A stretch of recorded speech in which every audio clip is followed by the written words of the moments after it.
तमाम दोस्तों को अस्सलामुअलैकुम। दोस्तों आप देख रहे हैं राज जियानो। दोस्तों इस दुनिया में बहुत से जंगजू और जर्नैल गुजरे हैं। बहुत से जर्नैलों ने अपनी फतुहात से दुनिया के लोगों को हैरान किया और बाज को नाकामियों से भी नाचार होना पड़ा और बाज के लिए ये भी कहा जाता है कि वो अकेले ही कई दुश्मनों को निस्तो नाबूद कर देते थे। इनमें से एक शख्स तुर्गत भी हैं, जिनको तारीख नूरगुल के नाम से जानती है।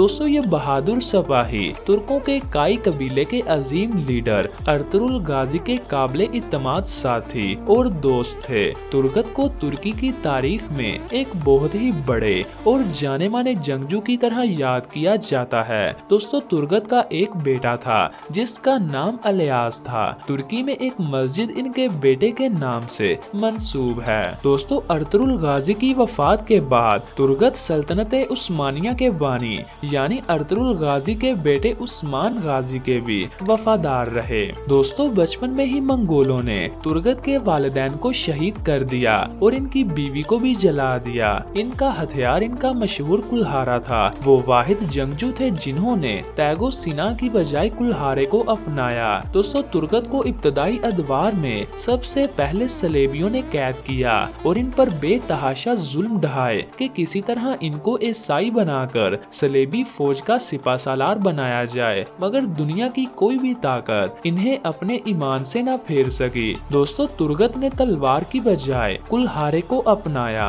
और जब ये अजीम जंगजू या अल्लाह पुकार कर दुश्मनों पर कुल्हारा घुमाता तो दुश्मनों की अगली मंजिल जहन्नम होती थी। दोस्तों तुर्गत दुनिया का सबसे ज्यादा उम्र जहाद करने वाला अजीम जंगजू था, जो मुसलसल 125 साल मैदाने जंग में कफार का मुकाबला करता रहा। दोस्तों अर्तुगरुल गाजी के बेटे उस्मान गाजी ने अपने दौर में तुर्की के इलाके इंगलर कोमा को फतह करने की महम इस अजीम जंगजू को सौंपी और ये मुजाहिद इस जंग में भी अल्लाह के हुक्म से कामयाब हुआ। जब ये कामयाबी से वापस लौटा तो उस्मान गाजी ने इन्हें इंगलर कोमा और इसके तमाम इतराफ के इलाकों का गवर्नर बना दिया और तकरीबन 36 साल तुर्गत ने इस इलाके को संभाला। कहा जाता है कि तुर्गत के दौर में इंगलर कोमा के लोग बड़े सुकून और अमन से रहे। दोस्तों अर्तुगरुल गाजी के बेटे उस्मान गाजी की वफात के बाद भी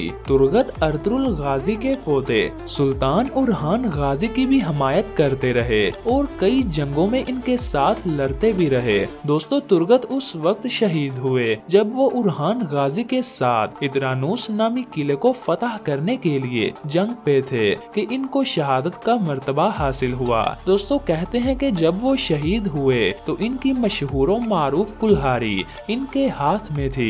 इनकी कुल्हारी और इनका लिबास आज भी तुर्की के एक म्यूजियम में मौजूद है। इनकी कुल्हारी 90 सेंटीमीटर लंबी और 1 किलो 650 ग्राम की है और इसे स्टील से बनाया गया है। इस कुल्हारी के दोनों साइडों को बड़ी मजबूती से बनाया गया है ताकि जंग में टूट ना जाए। दोस्तों उस दौर में तुर्गत की कुल्हारी को मशरिक से मगरिब में सबसे मजबूत और सबसे ताकतवर समझा जाता था। दोस्तों हथियार तो कुछ नहीं होता, असल में जब हथियार को चलाने वाला हाथ जज्बाई ईमान से सरशार हो जाता है तो वो हथियार बहुत खास बन जाता है। दोस्तों तारीख में आपको ऐसे बहादुर जंगजू बहुत मिलेंगे, बस एक नजर तारीख पर दोहरा के तो देखिए। दोस्तों मैं उम्मीद करता हूँ आपको ये वीडियो पसंद आई होगी। इस वीडियो को अपने दोस्तों के साथ शेयर करें, वीडियो को लाइक करें और राज जियानो चैनल को सब्सक्राइब करें। दोस्तों मिलते हैं एक और नई इंफॉर्मेटिव वीडियो के साथ, तब तक के लिए मुझे दीजिए इजाजत। मैं हूँ आपका मेजबान बहादुर अली।